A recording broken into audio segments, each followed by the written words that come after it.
Hello, it is I, Praeria. I have very much to tell you. Come, sit. Okay, so, on the last time, Fate's End, Finnalai's friend god came to visit and talk. He did not like Luden much, but wanted Laia to ask him many questions. What have I told you? He's garnered such a secret of his own, and he hasn't told any of you. Like a really important secret? He continues to move around the trees. And he kind of like brushes his fingers through his hair as he kind of looks back at you. Yes. Game. But the game is simple, Finnalai. You must always ask him questions. Never stop asking questions, Finnalai. The sky is yellow. The oceans are waves of wine. If you find out his secret, you'll get another reward. I trust Laia, even if I would like him to make better friends. Like Luden. They are like, what was boy sibling? Brother. Yes. Finn and Luden are like brother, I think. They fight always, even when doing nice things together, like training.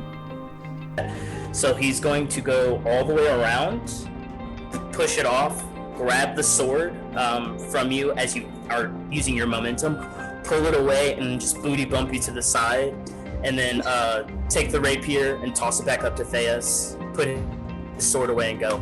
Theus grabs the sword and like puts it back in their I forget what it's called, scabbard, I think, and then they're just gonna be like,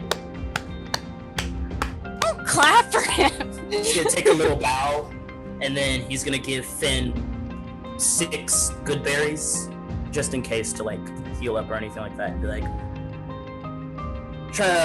better luck next time. And then he's gonna go ahead and just start climbing back up the crow's nest. After training and breakfast, most of us go to work on the great flying ship, the Erosalant. There is so much to learn here. Hesperis and I learned together to cook the fascinating grease food. She likes less than I do, but she tries so hard. I do not know exactly what Urmir and Grom, the odd beetle man, do, but from the kitchens, it sounds like they have fun. So you and Grom take some time and work on Umber together, and he shares with you how to get him to fly, involving lots of different kinds of combustion elements, and there are some explosions. There are occasional explosions downstairs where, like, the rest of you every now and then will just hear, like, just feel this kind of boom, and the ship will vibrate very violently for a second, and then stop. Ugh, good. I am glad Mira is coming together again. We had become so quiet. But now, we must fix Samson. He goes to see Finn and the ship healer about his broken horn. Oh, okay. Pick up the wooden block. What is this for? It looks like a pestle, like a wooden pestle. And he's like, all right, bite now. This is going to hurt. But it is good for you. Alright. Sorry in advance, Samson. No. And he just like pours it over the horn. And it hurts so bad. You can actually, because it's on your head and like it's so sensitive, that you can feel it like go through all the pain receptors of your brain.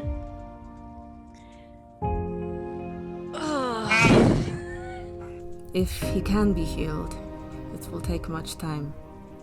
It is maybe good then that he has filled his time with learning better ways to bother the grumpy Luden. Though for Luden, maybe not. Since we are taking downtime, I will also say that I am slowly but surely spending this time sneaking around the ship, hiding from everybody, to work on my stealth proficiency. And also, like, not every day, but like every 3rd or 4th day, I'm casting Hex on Luden and giving him disadvantage on dexterity checks just so like he trips more often and like stubs his toe, that sort of thing. Wow. That he has trouble going down the ladder, as part of my practice while I'm hiding and running away from these things. Surprised then that between Sona and his teacher Cobbly, Luden would need some time alone. Hesperis, a good friend, tries to give him this. She offers him her room when he needs, and he accepts. A small seed of kindness growing outward that we will come back to. Or maybe it will come back to us. Like a dream. Or a memory. Hesperis uses the gift Sona gave her to see a life in the Feywild she was sure she did not have. The boy runs off as you look down at it. And you look back up at your father. He's looking at you from afar, and his face is stern. You have much to learn and improve on, Hesperis. He pauses for a moment, pondering on that, on his own words. Hesperis, he says again. This is the name you are given. It carries no power. It is one of the greatest tricks of our kind. And in time, you will know who you really are. This is the mantle of your summer. This is the way of the folk. Knowing is never enough. When you speak aloud this truth, I will know. Now, try again. Hesperis, in this moment, you realize Hesperis is the name that was given, but that you have a true name. You blink, and you are back in your room on the Arisalant. 2 lives. One you chose, and another you didn't.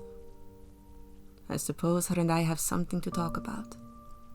But later. She doesn't seem ready now. Hesperis, you look like you've been crying. Are you...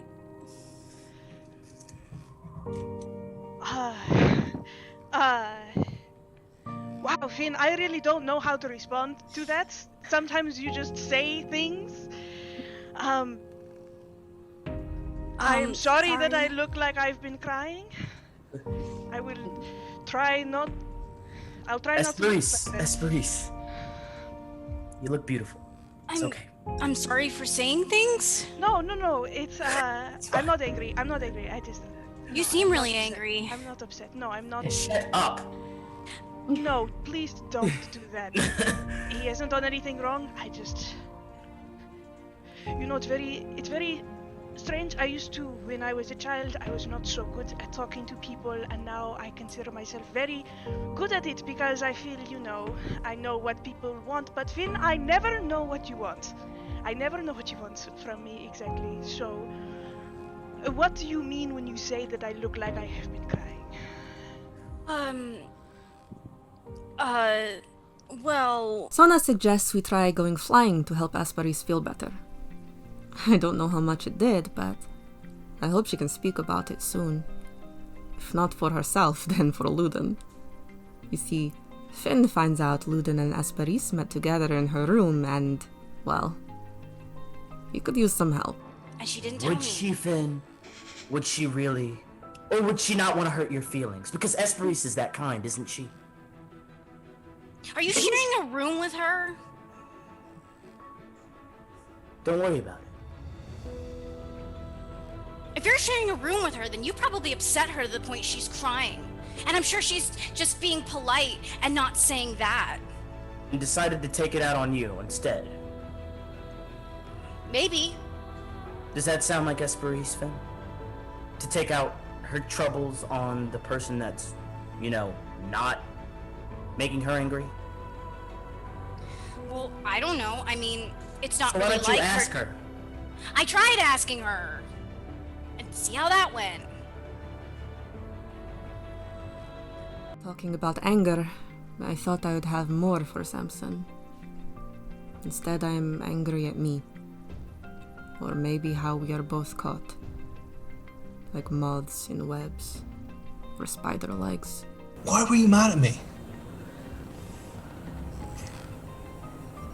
She's gonna like raise her hand and use her Furbolg magic to make it appear as though the scars on Samson's hands are on hers. Was supposed to be me. I didn't ask you to do what you did.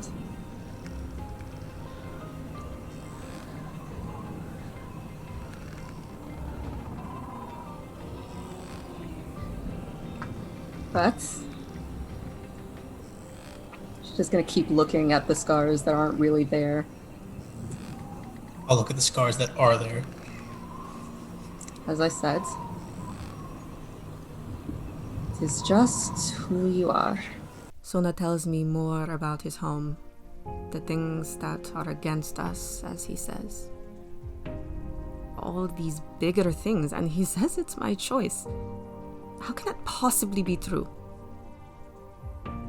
Maybe I ask Luden or Hesperis, who have their own big things to talk about. The reason I'm with you guys is because I'm still learning to live. I want to find my mom. I want to find my dad. I want to find my older brother, because is this living? You got to experience stuff, Hesperis. That whole time that you just talked to me, you talked about your duty as some follower of Rimblaze, and look, I don't know about all the gods and stuff, but at what point in any of that did you tell me what you want? And look, you don't have to tell me what that is, and you don't need to, but I want you to know that until you find what you want, what's the point in all of this? Like, you're not living, you're just a slave.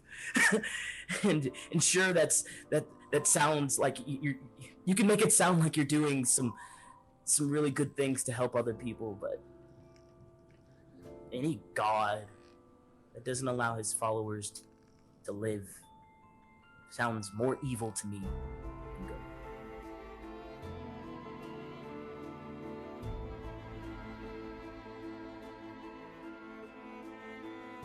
As hard as it is to talk about these things, that we talk about them together makes my heart glow.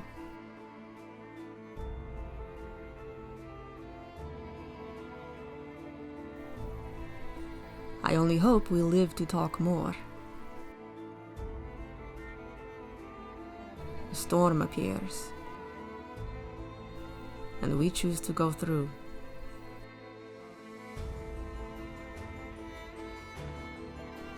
Inside there is... And the clouds aft of the ship swirls very aggressively, and the creature emerges almost like a massive whale breaking the surface of the ocean. Its dark body is jagged. Scales swirl up the belly of its body like the lines of fingerprints. Its head is sharp and jagged like the pincers of a massive black beetle. Its head like a scorpion as the flash of lightning illuminates it. The body hits the side of the ship lightly, and the crew hang on as the ship rocks to the side abruptly against its weight.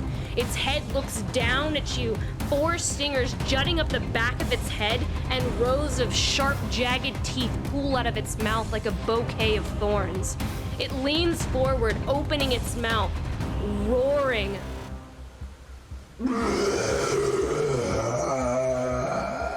And, well, that is the story for now. Come hear what is to come. This day of moons, or Monday, yes, this Monday, the 3rd of May, at 7:30 Central Standard Time, whatever that is, in the next chapter of Fate's End.